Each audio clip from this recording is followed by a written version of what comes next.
అందరికీ నమస్కారం. మహాభారతంలో గరుడుని కథ ప్రారంభంలోనే వస్తుంది. ఆది పర్వం 2వ ఆశ్వాసంలోనే ఇది వస్తుంది. ఈ ఆశ్వాసంలోనే ఈ కథ పూర్తవుతుంది కూడా. దీనివల్ల అసలు మహాభారతానికి గరుడుని కథకు ఏమిటి సంబంధం అనిపిస్తుంది. ప్రారంభంలోనే గరుడుని కథ వచ్చినప్పటికీ ఆ తర్వాత ఇక ఎక్కడా గరుత్మంతుని ప్రస్తావన మహాభారతంలో రాదు. మరి అలాంటప్పుడు ఆయన కథను 2వ ఆశ్వాసంలోనే ఎందుకు చెప్పినట్టు? మొదట ఆయన పాములకు బానిసగా ఎందుకు ఉన్నాడు? తర్వాత ఆయన పాములను తినే వరాన్ని ఎలా పొందగలిగాడు? గరుడునికి పాములకి పడదు. కాని పాము అయిన ఆదిశేషు, గరుడు విష్ణుమూర్తి ముందే ఎప్పుడూ ఉంటారు. ఇది ఎలా సాధ్యం అనే గరుడుని గురించి ఇలాంటి ఆసక్తికరమైన విషయాలను ఈ వీడియోలో చూద్దాం. గరుడునికి కత్తిలాంటి ముక్కు ఉంటుంది. అది దేనినైనా చీల్చగలిగేంత పదునైనదిగా ఉంటుంది. తల ఏమో పక్షి తల ఉంటుంది. శరీరం మానవ శరీరం ఉంటుంది. అది అత్యంత బలంగా ఉక్కుతో చేసినట్టుగా ఉంటుంది. గరుడునికి పాములు అంటే పడదు. కనబడితే చాలు తన పదునైన ముక్కుతో చీల్చి పారేస్తాడు. ఆకాశంలో ఎక్కడో ఎత్తులో ఉండి కూడా నేలపైన పాకుతూ పోయే పాములను చూడగలడు. అతడికి అంతటి దృష్టి ఉంటుంది. అదే పాముల విషయానికి వస్తే పాములకు కూడా కళ్ళుంటాయి, కానీ అవి అంత బాగా చూడలేవు. చూపు కంటే ఎక్కువగా భూమిపైన గాలిలోని శబ్ద తరంగాలను చక్కగా గుర్తిస్తాయి. అసలు గరుడునికి పాములంటే అంత పగ ఏమిటి అనే కథలోకి వస్తే, ఆది కాలంలో కశ్యప ప్రజాపతి అని భూమిని పాలించే రాజు ఉండేవాడు. ఆయనకు చాలామంది భార్యలు ఉండేవారు. కద్రువ, వినత అనేవారు వారిలోని ఇద్దరు. వీరు దక్ష ప్రజాపతి కుమార్తెలు. ఇద్దరూ కూడా రక్తం పంచుకుని పుట్టిన అక్కా చెల్లెళ్ళు. కద్రువ అక్క, వినత చెల్లి.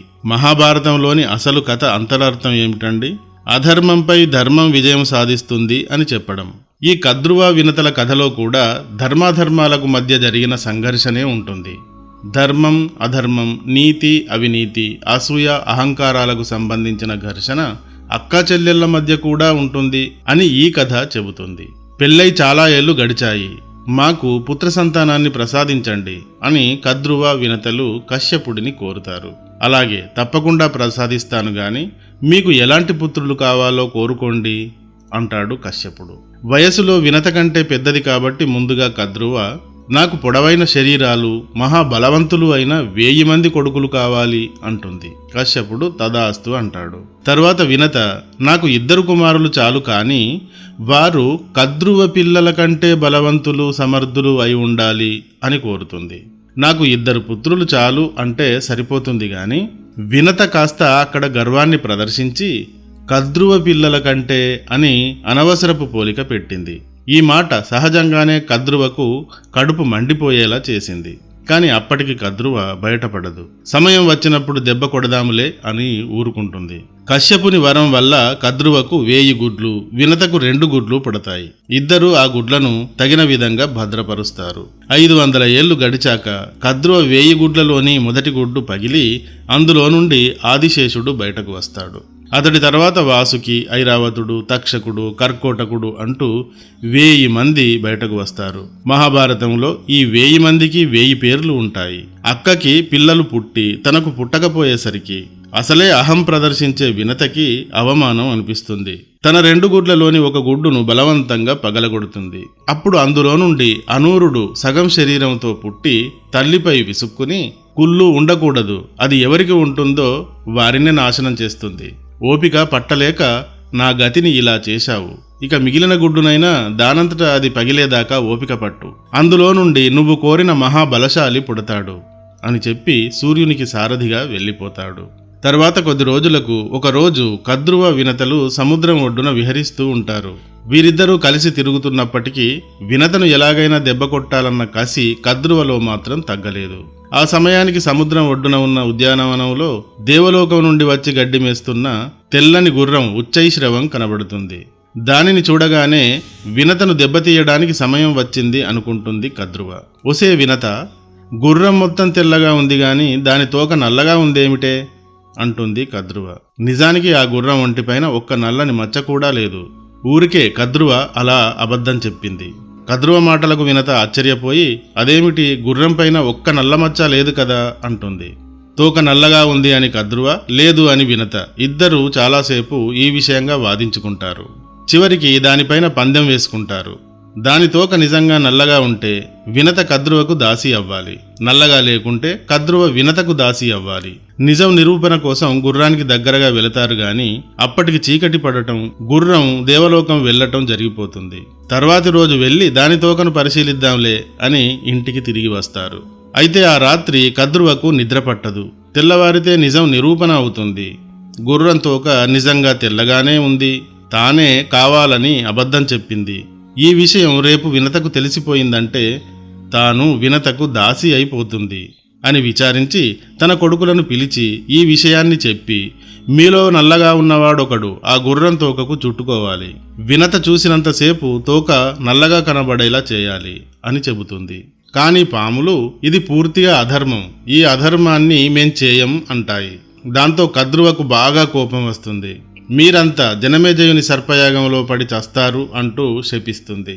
జనమేజయుని సర్పయాగంలో పాములు పడి చావడానికి కద్రువ శాపమే ఈ విధంగా కారణం అవుతుంది. అయితే తల్లి అంతలా శపించిన పాములు మాత్రం ఆ అధర్మానికి అంగీకరించవు. కాని వారందరిలోని కర్కోటకుడు అనేవాడు మాత్రం తల్లి శాపానికి భయపడి వెళ్లి గుర్రం తోకకు చుట్టుకుంటాడు. అప్పుడు నల్లగా మారిన గుర్రం తోకను వినతకు చూపిస్తుంది కద్రువ. ఇక అంతే, అప్పటి నుండి వినత కద్రువకు దాసి అవుతుంది. ఇక్కడ అధర్మం స్పష్టంగా గెలిచింది, ధర్మమే ఓడిపోయింది. తరువాత 5,000 ఏళ్లు గడుస్తాయి. అప్పుడు వినత రెండవ గుడ్డు పగిలి అందులో నుండి గరుడు బయటకు వస్తాడు. గరుత్మంతుడు పుట్టుకతోనే ఎంత బలశాలి అంటే అతను పుట్టగానే నేలకు కాళ్ళు తాకించి పైకి ఎగురుతాడు. అప్పుడు భూమి మొత్తం కంపించిపోతుంది. గాలిలో రెక్కలు ఆడిస్తాడు. అప్పుడు పెద్ద పెద్ద కొండలు ఎగిరి ఎక్కడెక్కడో పడిపోతాయి. సముద్రాలలోని నీరు మొత్తం ఆకాశంలోకి ఎగిరిపోతుంది. అతనొక ప్రళయాగ్నిలాగా కనబడతాడు. అతను అలా అగ్నిలాగా కనబడడం వల్ల దేవతలు, మునులు అగ్ని సూక్తాలతో అతడిని స్తోత్రం చేస్తారు. ఇలా వర్ణన ఉంటుంది అతని బలం గురించి మహాభారతంలో. దీనిని బట్టి అతడు ఎంత బలవంతుడో అర్థం చేసుకోవాలి. అయితే అతడు అంతటి బలవంతుడైనా అతను ఒక బానిస కొడుకు కాబట్టి అతను కూడా పుట్టుకతోనే బానిస అవుతాడు. కద్రువ అతనికి పెద్ద తల్లి అయినా గరుడునిపై ఏమాత్రం జాలి చూపేది కాదు. తన 1000 మంది పిల్లలకు సేవ చేయమని, వారిని వీపుపైన ఎత్తుకుని లోకాలన్నీ తిప్పుతూ ఆడించమని గదిమేది. గరుత్మంతుడు వాయువేగ మనోవేగాలతో పోటీ పడేంత వేగంతో ప్రయాణించగలవాడు కాబట్టి ఆ పాములను తన వీపుపైన ఎత్తుకుని 14 లోకాలు కనురెప్పపాటులో తిప్పుకు వచ్చేవాడు. అలా ఓసారి సూర్యునికి దగ్గరగా కూడా తీసుకువెళ్ళగా వారంతా సూర్యుని వేడికి మాడి చస్తారు. కాని కద్రువ ఇంద్రుడిని ప్రార్థించి బతికించుకుంటుంది వారిని. ఆ తర్వాత గరుడుని తిట్టిన తిట్టు తిట్టకుండా తిడుతుంది. అప్పుడు గరుడు చాలా బాధపడతాడు. తన తల్లిని అడుగుతాడు, నేను నా ముక్కుతో పొడిచి మహాపర్వతాలను పగలగొట్టగలను, నా రెక్కలను ఆడించి సముద్రాల నీటిని తోడేసి ఎడారి చేయగలను, అంతటి శక్తిశాలిని. కానీ నాకు ఈ కర్మేంటి, నేను వీరికి దాస్యం చేయడం ఏమిటి అమ్మా అంటూ. అప్పుడు వినత పందెంలో ఓడిపోవడం గురించిన కథను చెబుతుంది. ఇలా ఈ కథలో వినత పందెం వల్లే దాసి అవుతుంది. మహాభారతంలో ధర్మమూర్తి ధర్మరాజు కూడా పందెం వల్లే దాసుడు అవుతాడు. తల్లి చెప్పింది విన్నాక నాకు మీ బానిస చెర నుండి బయటపడాలని ఉంది, ఏం చేస్తే నాకు విముక్తినిస్తారు అని పాములను అడుగుతాడు గరుడు. గరుడు అలా అడిగేసరికి పాములు గతుక్కుమంటాయి. ఓరి నాయనో, వీడికి రాకూడని ఆలోచనే వచ్చింది. ఇప్పుడిక కాదు కూడదు అంటే వీడు ముక్కుతో పొడిచి అరక్షణంలో మమ్ములను చీల్చి చంపుతాడేమో అని భయపడతారు. ఎందుకంటే గరుడిని బలం, వేగం, పరాక్రమం వారికి తెలుసు కాబట్టి. అందుకని వారేం చేశారంటే తమ తల్లితో సమాలోచన చేసి దేవలోకంలో అమృతం ఉంటుంది, దానిని తెచ్చి మాకు ఇస్తే మీకు విముక్తి కలిగిస్తాం అంటారు. అదెంత పని అని ఆనందిస్తాడు గరుడు. అమృతం కొరకు దేవలోకం వెళ్తాడు. అక్కడ దేవేంద్రునితో భయంకరమైన యుద్ధం జరుగుతుంది. ఇంద్రుడు అతడి సేనలు కలిసి గరుడిని ఒక్క ఈకను కూడా రాల్చలేక ఓడిపోతారు. గరుడిని బలప్రయోగం ముందు ఏదీ నిలవదు. అసలు దేవలోకమే ఉంటుందా, ఎగిరి ఎటో పోతుందా అతని వేగానికి అనిపిస్తుంది. అలా అమృతం సాధిస్తాడు గరుడు. అది అమృతం అని, దానిని తాగితే చావు కూడా రాదని గరుడునికి తెలుసు. కానీ దానిని తాగాలని అతను ప్రయత్నించడు. తను వచ్చిన పని చూసుకుని అక్కడ నుండి వెళ్ళిపోతూ ఉంటాడు. అప్పుడు ఇంద్రుడు చివరి ప్రయత్నంగా తన వజ్రాయుధాన్ని విసురుతాడు. అది చూసి ఫెలఫెలమని నవ్వి, నీ వజ్రాయుధానికి గౌరవంగా ఒక ఈకను రాలుస్తున్నా, సంతోషించు అని తన ఒంటి నుండి ఒక ఈకను రాలుస్తాడు. దీనినంతటినీ దూరం నుండి చూస్తున్న శ్రీ మహావిష్ణువు అమృతం చేతికి చిక్కిన వెంటనే తాగి చిరంజీవిని అయిపోవాలి అనుకోవటం లేదు గరుడు. అంటే వీడిలో ఎలాంటి దురాశ లేదు. ఎవరి కోసం అమృతం సాధించాడో వారికి ఇవ్వడానికే వెళుతున్నాడంటే వీడు సత్యవంతుడు అనుకుని అతనికి ఎదురుగా వెళ్ళి, నీవు నాకు నచ్చావు, వరమిస్తాను, కోరుకో అంటాడు. అప్పుడు గరుడు, ఎల్లప్పుడూ నీతోనే ఉండేలా వరమివ్వు అంటూ కోరుతాడు. దాంతోపాటు ఇంకా, చావు పుట్టుకలు దుర్భరమైనవి, అమృతంతో పని లేకుండానే నాకు అవి రాకుండా చూడు అని కూడా కోరుతాడు. విష్ణువు తథాస్తు అని చెప్పి, అలాగే నీవు నాకు వాహనంగాను నా ధ్వజానికి పతాకంగాను ఉండు అంటాడు విష్ణువు. ఈ విధంగా గరుత్మంతుడు విష్ణువుకు ముందే ఉండటం, ధ్వజస్తంభం పైన ఉండటం మొదలవుతుంది. విష్ణువుకు పాన్పుగా ఆదిశేషుడు ఉంటాడు, వాహనంగా గరుడు ఉంటాడు. ఇది ఒక విచిత్రమైన కలయిక. పామును చూస్తే గరుత్మంతుని కాలి గోళ్ళు, ముక్కు ఊరుకోవు. మరి నిరంతరం వీరిద్దరూ ఎదురెదురుగా ఎలా ఉంటారు? మహాబలశాలి గరుడు ఆదిశేషుణ్ణి ఎప్పుడో ఒకసారి పొడుచుకు తినాలి అనుకోడా అంటే, నిజానికి ఆదిశేషుడు గరుడుని కంటే బలవంతుడు. ఎలాగా అంటే, శేషుడు భూమినే తన పడగలపైన మోస్తూ ఉంటాడు. విష్ణువు లాంటి స్థితికారునికి పాన్పుగా ఉంటాడు. విష్ణువుకు తోడుగా రామావతారంలో లక్ష్మణుడిలా, కృష్ణావతారంలో బలరాముడిగా జన్మిస్తాడు. ఆయా అవతారాలలో విష్ణువుకే సాయంగా ఉంటాడు. కాని గరుడు కేవలం వాహనంగా మాత్రమే ఉన్నాడు. ఈ కారణంగా ఆదిశేషుడిని చంపగలిగేంత బలశాలి గరుడు కాదనే చెప్పాలి.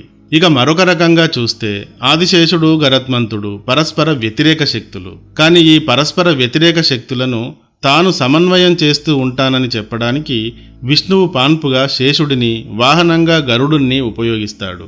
అంటే విష్ణువు వద్ద వ్యతిరేక దిశలు కూడా సమంగా ప్రవర్తిస్తాయి అని అర్థం.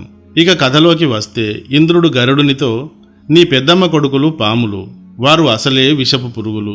నీ పెద్దమ్మ పెద్ద అధర్మవతి, వారికి తీసుకువెళ్ళి ఈ అమృతంగానే ఇస్తే వారు చిరంజీవులు అవుతారు. ఇప్పుడే వారి విషపు కాట్లకు ప్రపంచం హడలిపోతోంది.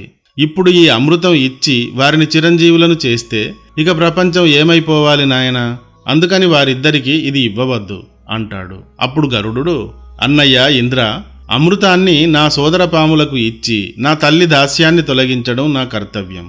నేనిది చేసి తీరుతాను. వారికి నేనీ అమృతం ఇచ్చాక నువ్వు ఏమైనా చేసుకో అంటాడు. అప్పుడు ఇంద్రుడు గరుడునికి ఓ ఉపాయం చెప్తాడు. ఆయన అందుకు సరే అని ఇంటికి వెళ్తాడు.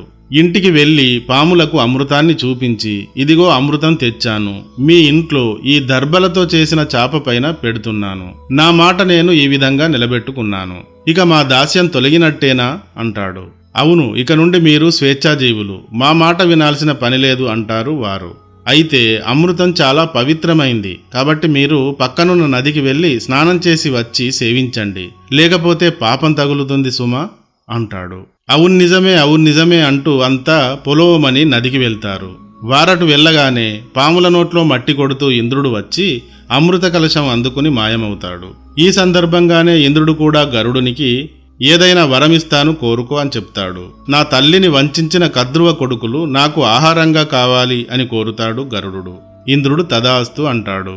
గరుడు పుట్టిన దగ్గర నుండి బానిసగా భరించిన అవమానాలు అతడిలో ఏ విధమైన ఆగ్రహజ్వాలల్ని కలిగించాయన్నది పాములు నాకు ఆహారం కావాలి అని ఆయన కోరిన కోరిక ద్వారా కనబడుతుంది. మహాభారతంలో గరుడుని కథ ఇక్కడితో సమాప్తం అయిపోతుంది. గరుత్మంతుడు మళ్ళీ ఇక ఎక్కడా మహాభారతంలో కనబడడు. మరెందుకు గరుడుని కథ ఇలా ముందుగా వచ్చింది అంటే, గరుడుని కథ కూడా ధర్మాధర్మాల మధ్య జరిగిన పోరాటమే.